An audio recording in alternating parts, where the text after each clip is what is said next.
est un frein ou un obstacle ou est contraire à la parole de Dieu. Pour que vous puissiez recevoir la nouvelle doctrine ou la doctrine de Jésus-Christ, il faut abandonner tout ce qui est contraire à la parole de Dieu. Amen. En fait, il faut changer notre façon de penser, notre façon de raisonner, pour pouvoir recevoir la doctrine de Jésus. Amen. Amen. Et c'est comme ça qu'on va pouvoir adopter la culture du royaume de Dieu.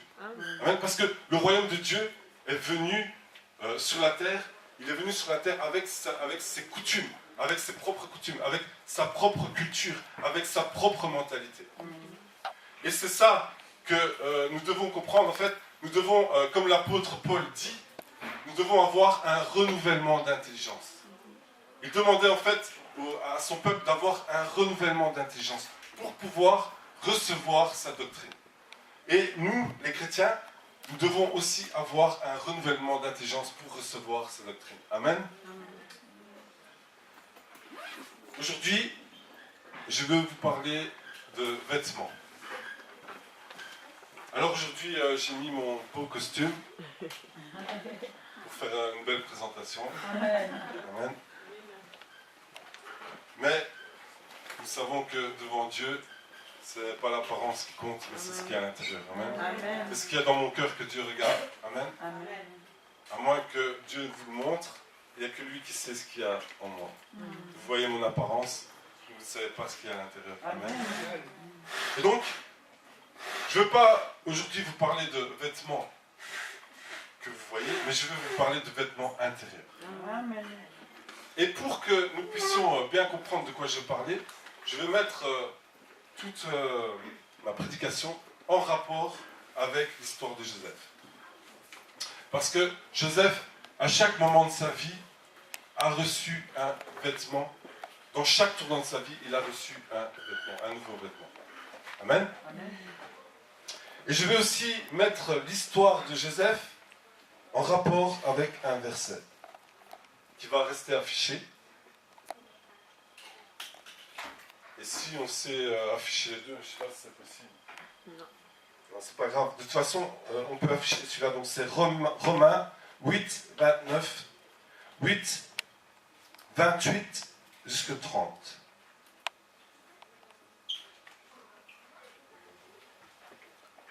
Ah, c'est rapide. Je lis. Nous savons du reste que toute chose concourt au bien de ceux qui aiment Dieu, de ceux qui sont appelés selon son dessein. Car ceux qu'il a connus d'avance, il les a aussi prédestinés à être semblables à l'image de son Fils, afin que son Fils fût le premier-né d'entre plusieurs frères. Et ceux qu'il a prédestinés, il les a aussi appelés. Et ceux qu'il a appelés, il les a aussi justifiés. Et ceux qu'il a justifiés, il les a aussi glorifiés. Amen.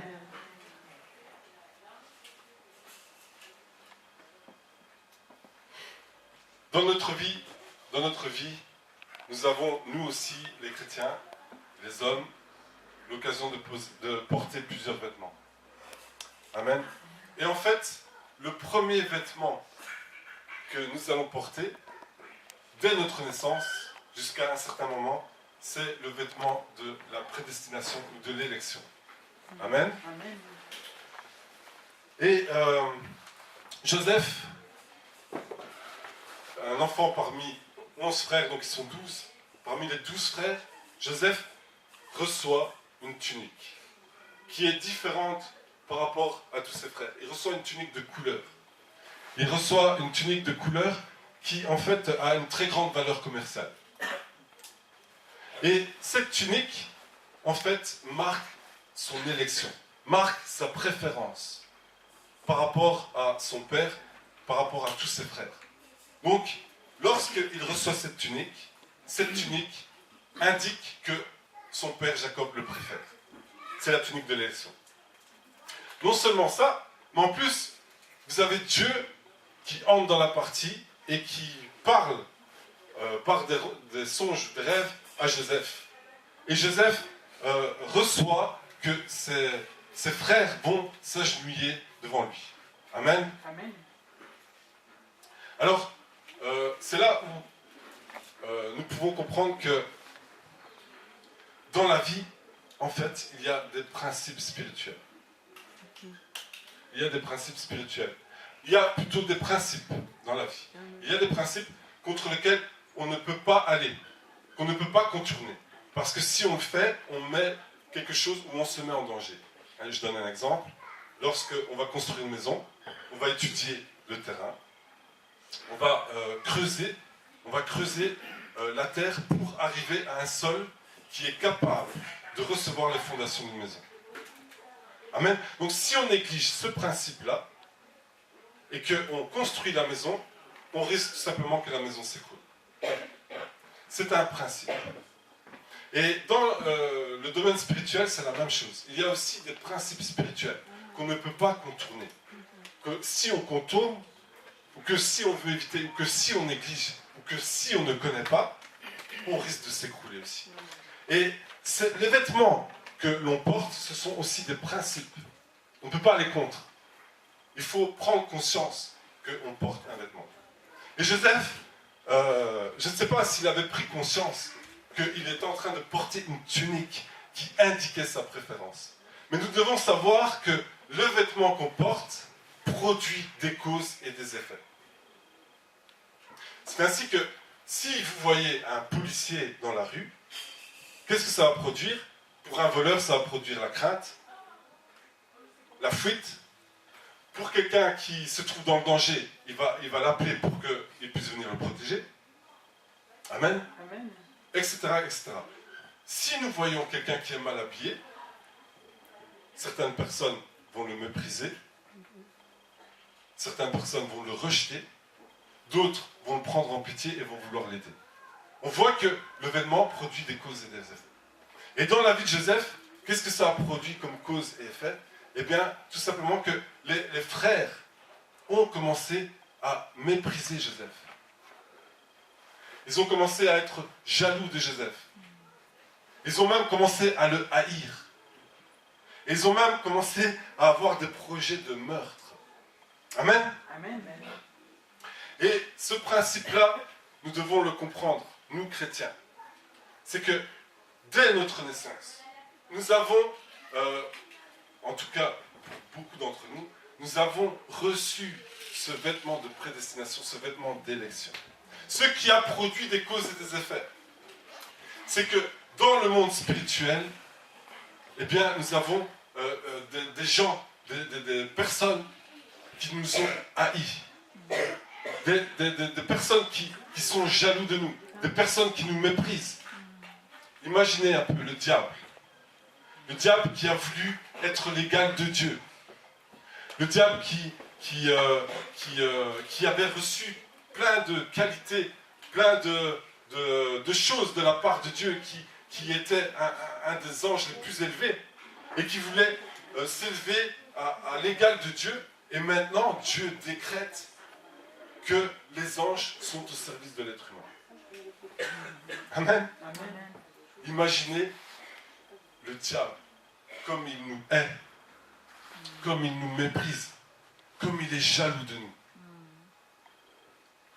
Et c'est la raison pour laquelle parfois dans ta vie, tu dis, mais pourquoi telle personne me hait? Pourquoi telle personne est jalouse? Pourquoi j'ai vécu ça, telle ou telle chose? Tout simplement parce que tu portais sans t'en rendre compte ce vêtement de l'élection. Amen. Amen. Et c'est la même chose avec Jésus-Christ. Lorsqu'il est né, il y a même carrément une étoile qui est venue au-dessus de lui. Ce qui a provoqué que on puisse venir tuer tous les enfants de son patelin, en fait, de son village, pour pouvoir essayer de le tuer lui. Il a dû s'enfuir. Amen. Amen. Et donc, qu'est-ce que ça veut dire? Ça veut dire que nous sommes habillés de ce vêtement d'élection. Et Joseph, vous avez Joseph maintenant qui marche, qui se promène, et qui se promène à la recherche de ses frères. Et il arrive et il voit ses frères au loin, et ses frères le voient arriver. Et Joseph qui se promène, en fait, n'est pas conscient que ses frères sont en train de parler de lui. Et qu'est-ce que sont en train de parler ses frères? Ils sont tout simplement en train de comploter contre sa vie. Ils sont en train de faire un complot contre sa vie. C'est-à-dire qu'ils vont vouloir le tuer. Et il faut l'intervention d'un des frères pour dire non, on ne va pas le tuer. Amen. Et dans la vie, dans notre vie, c'est la même chose. Quand vous êtes né, vous portiez, je portais ce vêtement de l'élection. Et le diable n'avait envie que d'une seule chose, c'était de me tuer. C'était de vous tuer. Amen. Mais Dieu a empêché que cela puisse arriver. Vous n'êtes pas mort. Vous n'êtes pas mort. Mais il a été permis certaines choses. Joseph est arrivé et il a été dépouillé de son vêtement. Il a été dépouillé de sa tunique. Et on l'a vendu. Amen. Et donc, qu'est-ce qu'on peut voir par là? C'est que vous avez parfois des gens qui ont subi des choses affreuses dans leur vie. Vous avez des gens qui ont été vendus spirituellement. Vous avez des gens qui ont été sacrifiés spirituellement. Vous avez des gens qui ont été victimes de complots dans les lieux célestes qui se sont traduits dans les lieux physiques. Amen. Mon but n'est pas de justifier ça, mais mon but est d'expliquer que cela arrive. Amen. Et donc, parce que vous portiez ce vêtement d'élection, vous avez subi ce genre de choses. Et le but du diable est de venir nous dépouiller de ce vêtement d'élection. Et Joseph a été dépouillé de ce vêtement d'élection. Et on a pris ce vêtement, on l'a trempé dans le sang du bouc, et puis on l'a présenté au père Jacob, au père de Joseph. Et pourquoi est-ce qu'ils ont fait cela? Ils ont fait cela tout simplement pour annuler juridiquement tout ce que Joseph devait faire. Premièrement, ils annulent le fauteur de troubles dans la famille. Puisque Joseph est un fauteur de troubles, puisque son père n'a de Dieu que pour lui, les autres n'existent pas. Ça amène la jalousie, comme on l'a dit, la haine. Et donc, si on élimine Joseph, la paix, la joie est restaurée dans la famille. Amen. Amen. Et deuxièmement, qu'est-ce que les frères sont en train d'annuler? Ils sont en train d'annuler la prophétie, le plan de Dieu pour la vie de Joseph. Et le but du diable, c'est justement de faire la même chose avec nous. Il veut annuler juridiquement, spirituellement, tout ce que Dieu a prévu pour nous. Et donc son but a été de nous dépouiller de ce vêtement d'élection pour nous rendre esclaves. Et c'est la raison pour laquelle beaucoup, et je dirais même tout le monde, a été esclave du diable. Amen. Et donc, qu'est-ce qui s'est passé? Qu'est-ce qui s'est passé? C'est que Joseph maintenant a été vendu comme un esclave. On l'a dépouillé de sa tunique, il a revêtu le vêtement de l'esclave. Et nous, c'est la même chose. Nous avons revêtu ce vêtement de l'esclave. Lorsque Joseph a été vendu par ses frères et qu'il s'est retrouvé comme esclave, eh bien, qu'est-ce qui s'est passé? C'est que Joseph a été séparé de son père. Il a été séparé de la communion, de l'intimité avec son père. Il ne pouvait plus voir son père. Il ne pouvait plus parler avec son père. Il ne pouvait plus rire avec son père. Il ne pouvait plus pleurer avec son père. Il ne pouvait plus aller dans les bras de son père. Et il a été contraint et forcé d'aller servir un autre maître. Amen. Amen. Et le diable fait la même chose avec nous. Il nous a dépouillés de notre tunique d'élection.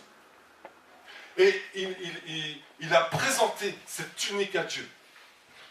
Il a dit, regarde Dieu, regarde ton fils que tu avais élu, que tu avais prédestiné.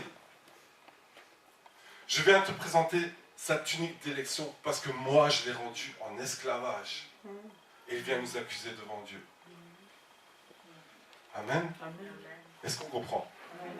Nous avons été réduits en esclavage, séparés de Dieu. séparés de l'intimité de Dieu, de communion avec Dieu, de pouvoir rire avec lui, de pouvoir le célébrer, parce que nous avons été réduits en esclavage. Et vous avez aussi dans les deux premiers êtres humains qui ont été victimes de ce détournement aussi du plan de Dieu. Ce qui est intéressant de savoir, c'est que Adam et Ève avaient aussi un vêtement quand ils sont apparus sur la terre. Mais ce n'était pas le vêtement de l'élection. C'est un vêtement qui n'existe plus aujourd'hui. C'était le vêtement de la bienveillance de Dieu. Parce que Adam et Ève n'étaient pas conscients qu'ils étaient nus. Ils ne savaient pas qu'ils étaient nus. Ils portaient un vêtement de la bienveillance de Dieu. Ils portaient un vêtement de dépendance de Dieu. Ils avaient tout. Ils avaient tout dans le paradis. Ils avaient la communion avec Dieu. Ils avaient tout ce dont ils voulaient. Ils étaient comblés. Et le diable est venu pour les détourner du plan de Dieu. Pour les dépouiller de ce vêtement de la bienveillance. À un tel point que lorsque Ève parle avec Dieu pour se justifier, elle dit « Le serpent m'a trompé ». Mais pourquoi Ève comprend que le serpent l'a trompé? Est-ce que le résultat de la consommation du fruit n'est pas ce qu'elle espérait? Ce n'est pas ce qu'elle attendait? Qu'elle comprend qu'elle a été trompée? En effet, elle a été trompée. Pourquoi? Parce que lorsqu'ils ont consommé le fruit, qu'est-ce qui s'est passé? C'est que la première chose, la première conséquence de la consommation du fruit, c'est qu'ils ont connu un manque. Et quel est ce manque? C'était le vêtement de la bienveillance. À un tel point qu'ils ont dû s'habiller. Et en fait, qu'est-ce qu'ils ont connu? C'est qu'ils ont connu qu'ils ont brisé cette dépendance d'avec Dieu. Et que maintenant, ils ont dû se débrouiller par eux-mêmes pour s'habiller. Et ils ont cousu des feuilles de figuier sur eux. Parce qu'ils ont compris. Ils ont compris que, en fait, ils voulaient accéder à l'être divin, mais ils ont compris finalement qu'en mangeant ce fruit, que c'était des gens vulnérables. Vulnérables pourquoi? Parce qu'ils étaient sortis de la dépendance de Dieu. Ils étaient vulnérables et ils devaient se cacher aux yeux de l'un de l'autre. Ils ont compris qu'ils étaient limités. Au lieu d'accéder à cette divinité, ils ont compris toute leur finitude humaine. Amen. Amen. Et le diable a réussi son plan. Il les a dépouillés de ce vêtement de bienveillance. Amen. Amen.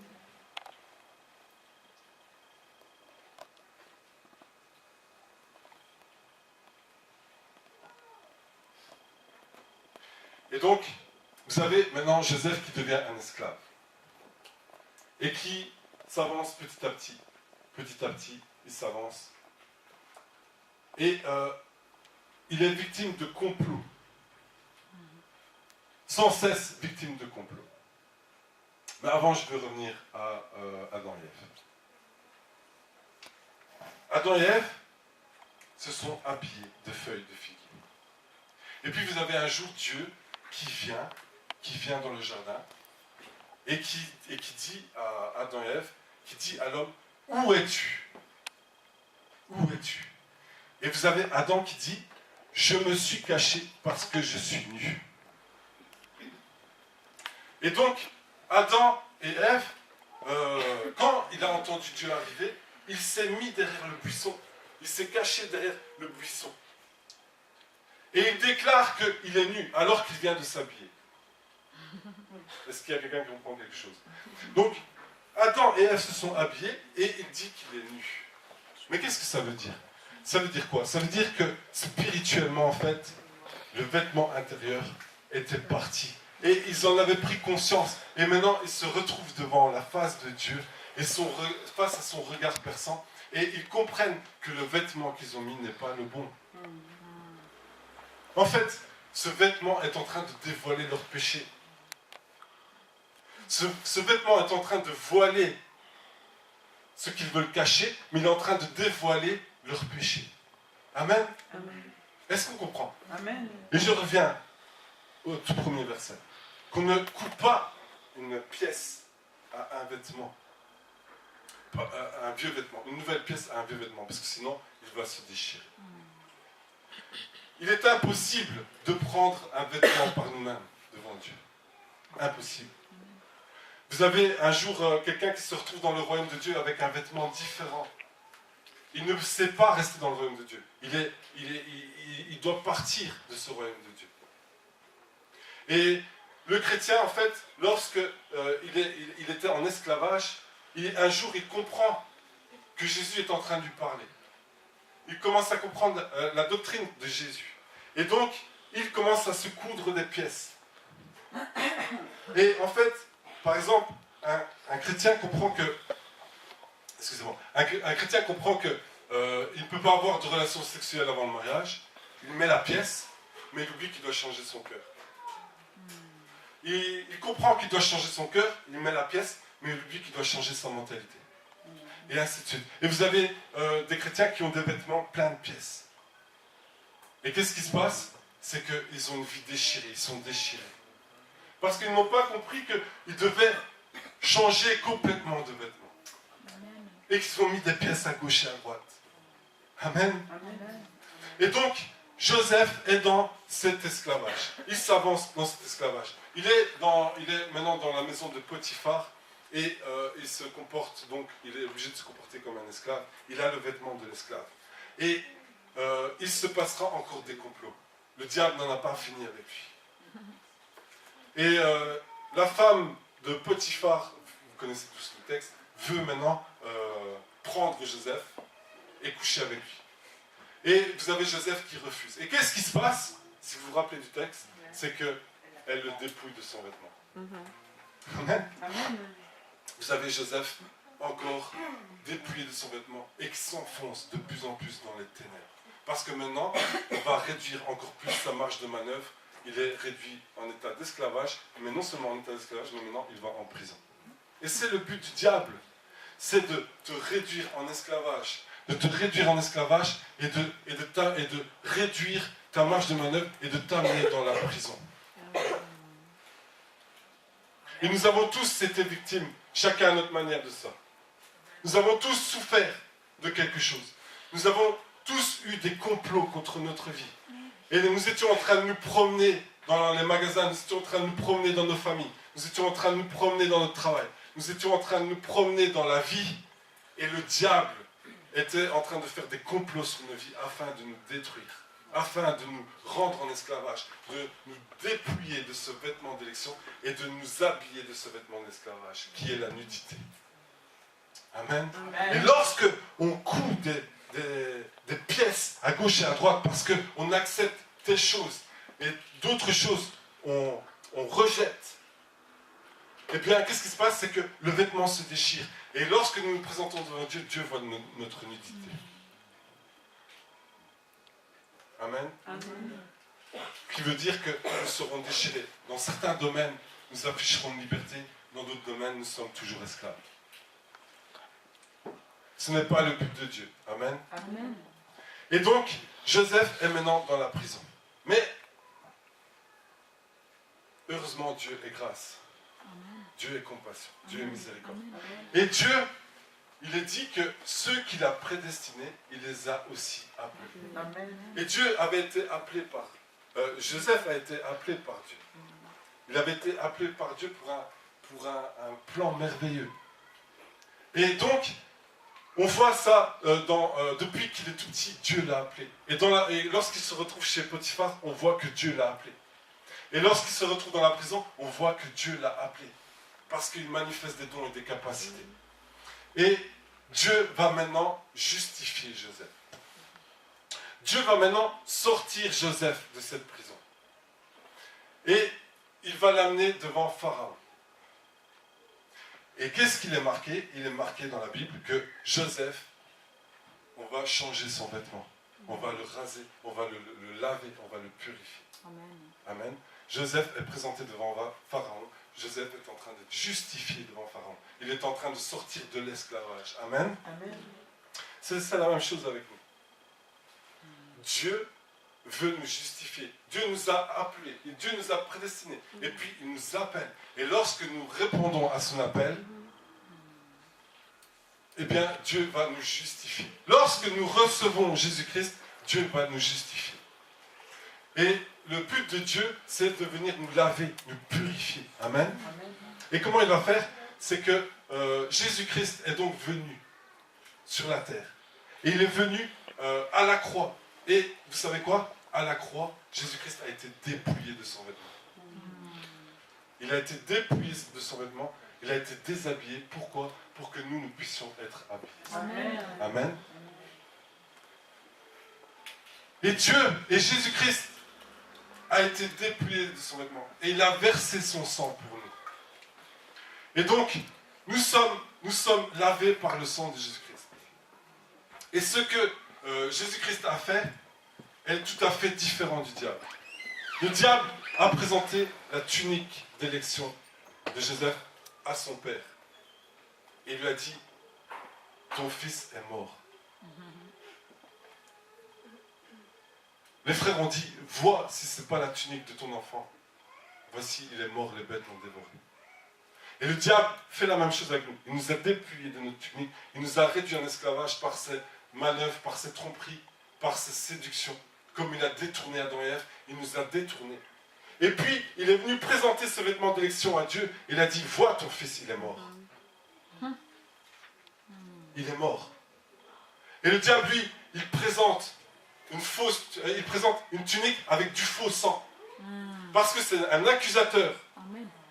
Parce que c'est un voleur. Parce qu'il est là pour détruire, pour voler et pour égorger.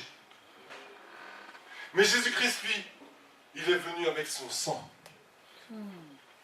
Il a été dépouillé de son vêtement pour que nous soyons habillés. Et il est venu nous laver avec son sang. Parce que lui, il n'est pas un accusateur, mais il est notre défenseur. Il n'est pas un voleur, mais il est venu pour nous donner la vie en abondance. Il n'est pas venu pour nous détruire. Il est venu pour nous donner la vie éternelle. Amen. Parce que Dieu voulait nous sortir de la mort. Il voulait nous sortir de l'esclavage. Il voulait nous sortir de ce vêtement d'esclavage. Et donc, lorsque nous avons accepté Jésus-Christ, nous avons revêtu Jésus-Christ. Amen. Pourquoi? Parce qu'il est dit que ceux qu'il a prédestinés, il les a aussi appelés. Et ceux qu'il a appelés, il les a aussi justifiés.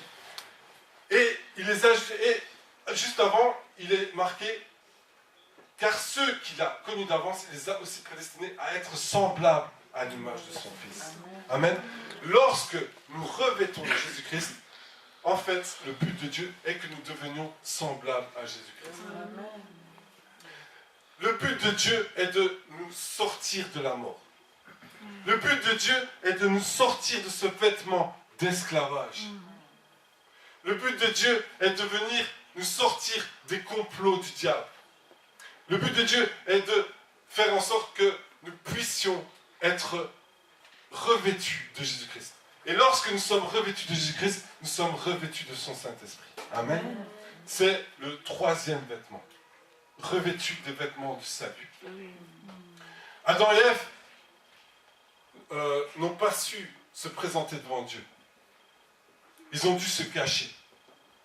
Adam et Ève étaient trop faibles pour s'habiller eux-mêmes. Il a fallu que Dieu les habille lui-même. Il leur a donné un vêtement de peau, qui est le vêtement de l'espérance. Amen. Nous sommes trop faibles pour nous habiller nous-mêmes. C'est pourquoi vous avez des gens qui cherchent à s'habiller à leur manière. Ils vont dans des religions créées par l'homme. Ça n'ira pas. Ils vont dans des philosophies créées par l'homme. Ça n'ira pas. Ils vont se réfugier dans l'alcoolisme. Ça n'ira pas. Ils vont se réfugier dans le sexe. Ça n'ira pas. Ils vont se réfugier dans tout ce qui est différent de la parole de Dieu. Ça n'ira pas. C'est un mauvais vêtement. Seul Dieu est capable de nous habiller. Parce que sinon, Dieu va se présenter et va dire, « Oh, homme, où es-tu » Et nous, on va se cacher. Quand Adam et Ève se sont habillés eux-mêmes, tout ce que ça a créé, c'est de la distance entre eux et Dieu.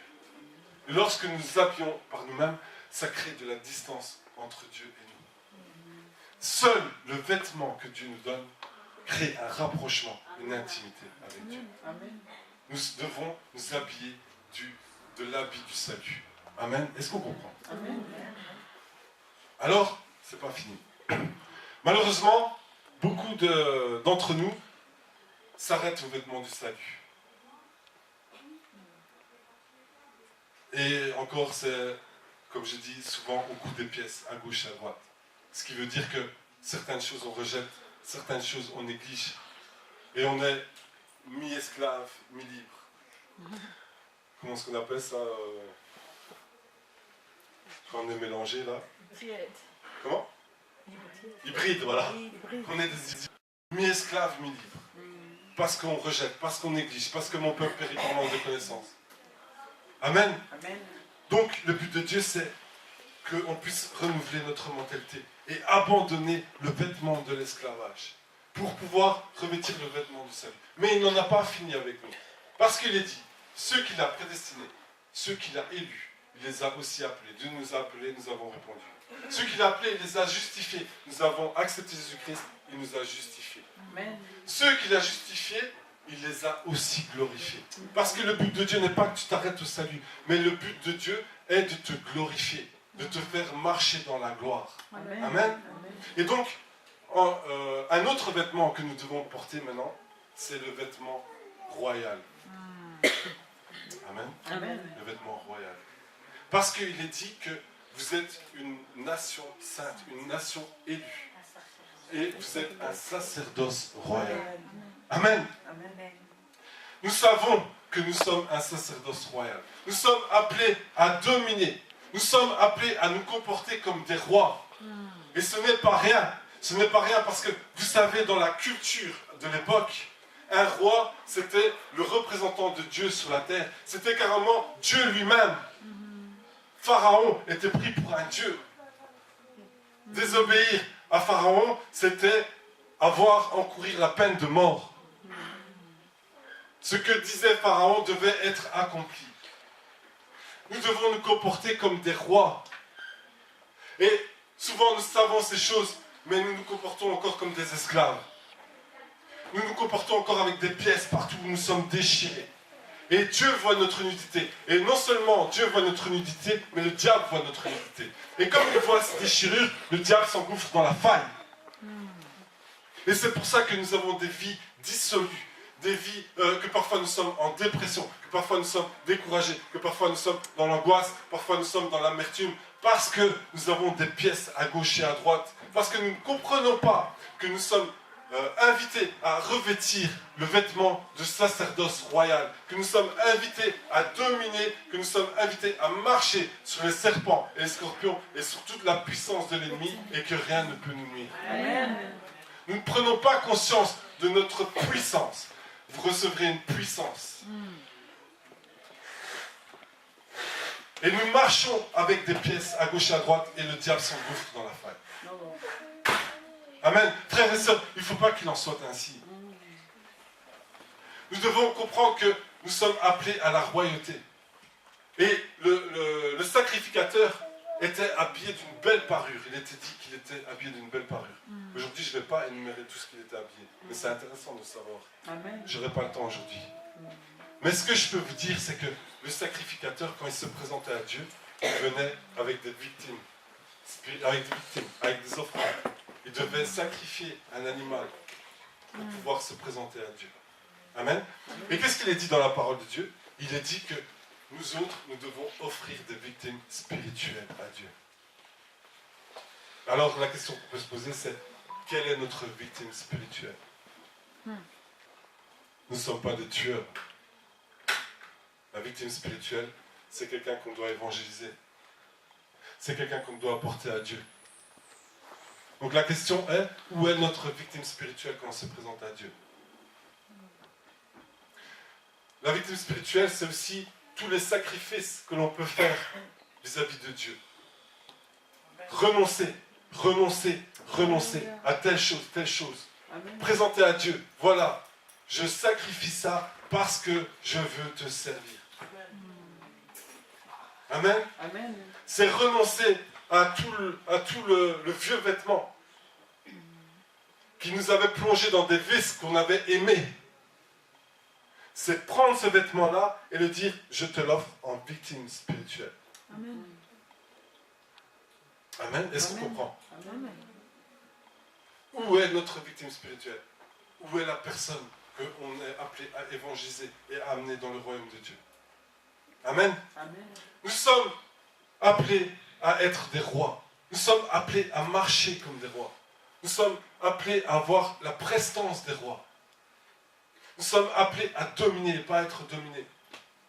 Amen. Amen. Nous sommes appelés à être revêtus de cette puissance parce que Dieu nous a justifiés pour nous glorifier. Parce qu'il veut que nous puissions marcher de gloire en gloire. Parce qu'il veut que nous puissions marcher par l'Esprit. Parce que là où il y a l'Esprit, il y a la liberté. Et là où il y a la liberté, nous pouvons être épanouis. Nous pouvons être dans la joie. Nous pouvons recevoir tout l'héritage de Dieu qui a été promis. Et cet héritage qui fait de nous des gens riches, qui nous fait accéder à la prêtrise royale. Nous sommes des prêtres royaux.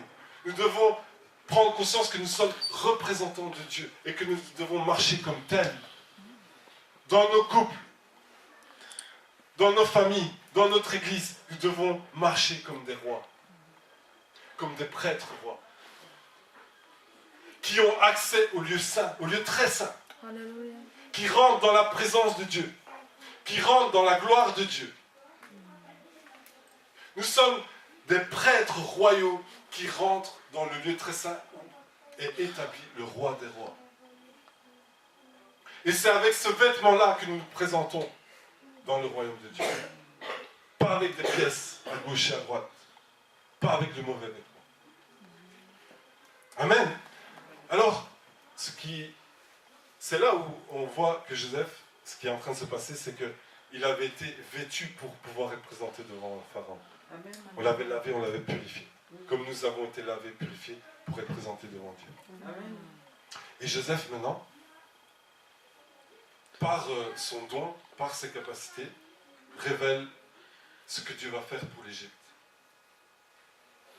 Et Pharaon décide de l'élever au rang de ministre, au rang de roi, en dessous de Pharaon.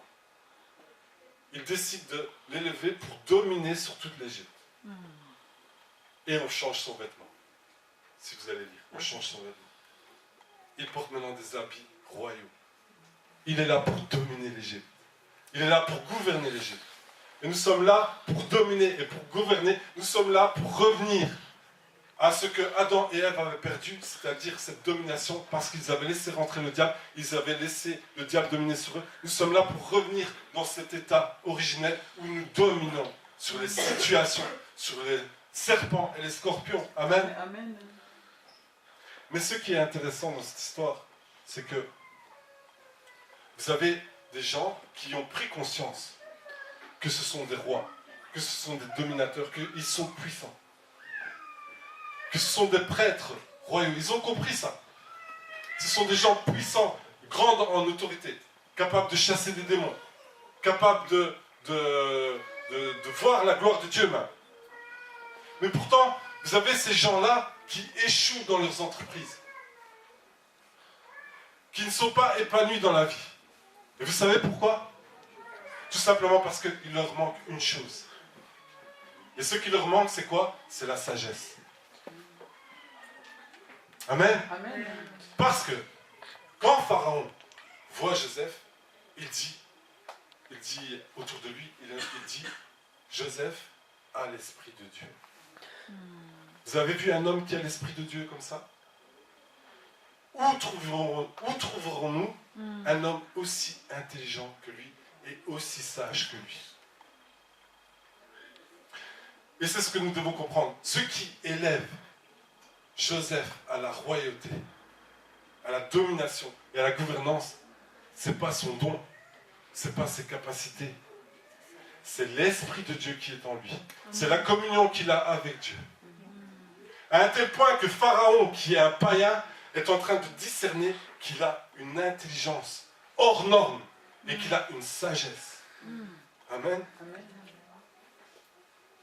Et il est dit dans Proverbe que la sagesse est une couronne royale. Amen. Un diadème qui orne le cou. Amen. Et les gens oublient ça. Et donc les gens s'évertuent à dire je dois dominer, je dois être puissant. Mais ils le font n'importe comment, ils le font mal. Dans certains cas, ça va bien se passer, et dans d'autres cas, ils vont échouer parce qu'il leur manque la sagesse.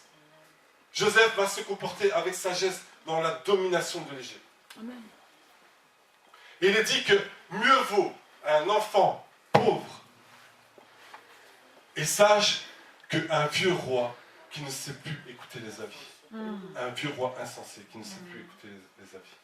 Amen. Amen. Et nous pouvons marcher comme des prêtres royaux, mais ne pas avoir de sagesse et échouer. Et nous pouvons être des prêtres royaux et tomber dans l'orgueil et ne plus savoir écouter les avis. Et nous pouvons être des prêtres royaux et marcher sans sagesse et rater tout ce que nous entreprenons. Ne pas nous développer parce qu'il nous manque une seule chose, c'est la sagesse. Amen. Le conseil et le succès m'appartiennent, est dit dans Proverbe à propos de la sagesse. Amen. Amen. S'il y a une chose que nous devons nous habiller, que nous devons nous parler, c'est de cette sagesse. Est-ce qu'on comprend? Amen. Frères et sœurs, de quel habit es-tu revêtu aujourd'hui?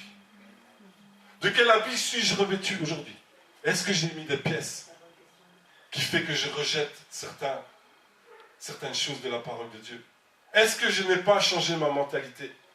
Est-ce qu'il y a des choses de ma coutume, de ma culture, de ma façon d'agir qui est encore contraire à la parole de Dieu? De quel habit, avec quel habit je me présente devant Dieu? Amen.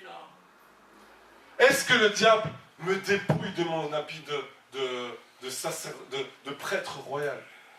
Est-ce que le diable m'empêche d'accéder à la sagesse? Est-ce que le diable me vole ma couronne et mon diadème? De quel habit suis-je revêtu aujourd'hui? Amen. Est-ce que quelqu'un comprend?